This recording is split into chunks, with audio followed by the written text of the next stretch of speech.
So that's probably the reason in the last couple of months we start reorganizing ourselves. So to do that, you need to understand that you need still to focus on tasks that are very important. They are not about innovation, that are about reliability. You need to ensure that your product doesn't fail, because that's what your enterprise clients need.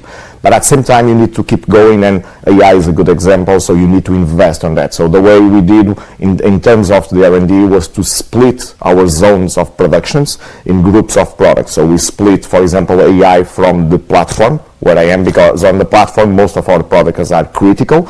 They don't live on innovation every day. They need innovation, but they need stability. On the AI, we isolate the team in a way that the team doesn't take the burden of the keep the lights on work that you have on all the teams to keep our clients in the right level. So it's the way we organize ourselves, give us space to split ourselves in innovation, keep our platform working as expected.